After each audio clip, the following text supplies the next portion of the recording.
Westerly Middle School doing their part for National Bullying Prevention Month.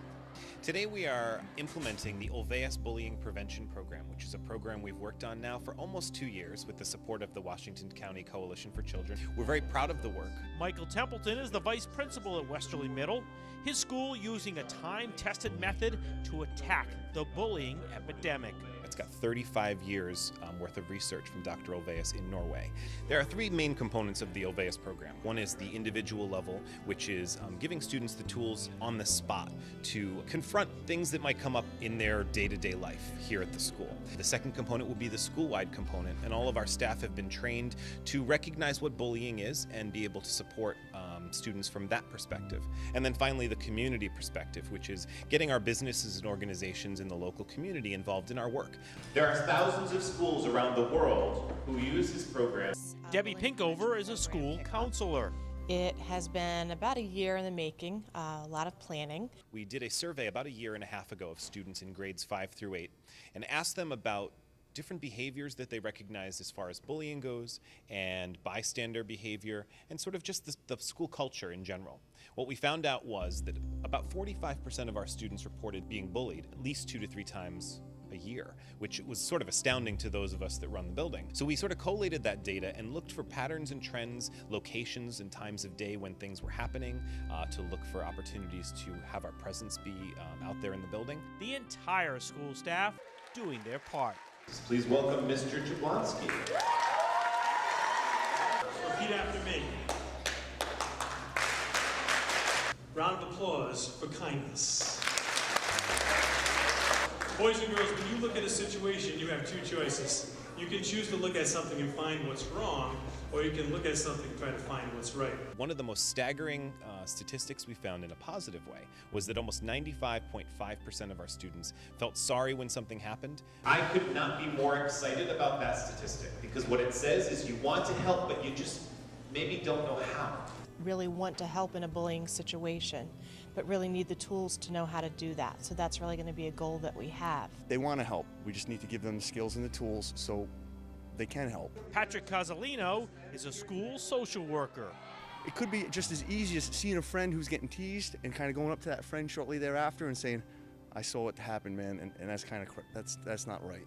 You know, another way might be to actually kind of look at the guy who's being somewhat unsavory and saying, dude, not cool, just cut it out, please. Find someone you really, really respect in your life and keep them with you. It's imaginary, but it works. So for homework tonight, I want you to find that one person that you can bring with you at all times. Round of applause for that one person. So our goal today is to begin the excitement and enthusiasm around giving students the tools and the language to be successful at standing up for their peers and standing out and standing up for who they are and what they believe in. We then have a storyteller, Mark Levitt, who has come in and told a couple stories to the kids about really how we all have the same types of feelings and needs, which ties in nicely to this particular program. How many of you have ever looked in the mirror and thought, hey, I look too fat, I look too skinny, I got this thing, my hair doesn't look right?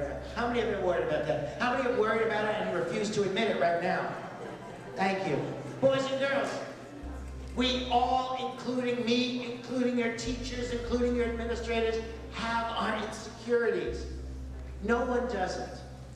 So why make each other's life worse by teasing each other because of things we all worry about?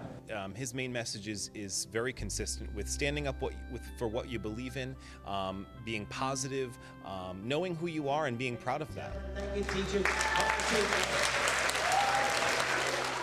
We had a chant contest where students throughout the school were given the opportunity to write a chant, trying to be the theme or the model for Westerly Middle School. We had an 8th grader who's the winner. We also had a poster contest. We'll be giving students and teachers the tools to help kids have the confidence and the wherewithal to stand up when they see a student being bullied. I think what it is about is about adults doing our best to give kids positive power so that way they can look around their world and change the things that they don't like to see. One life to live. You've got so much to give. The research on school culture says that when you have a school culture that's positive and affirming and productive, students do better on tests, students interact in better ways, and they're more productive members of the society as they move forward in their schooling. And it's something that we believe in our heart and soul needs to be addressed, and I think we're doing a really good job of that. I am ecstatic to look around this room and see so many of you in orange. That shows a sign of unity for this cause. And as one of our speakers later in the program says, being different is just being different. It's not better or worse, it's just different. With the help of the Washington County Coalition for Kids, Westerly Middle School being bulldogs by taking bullying head on.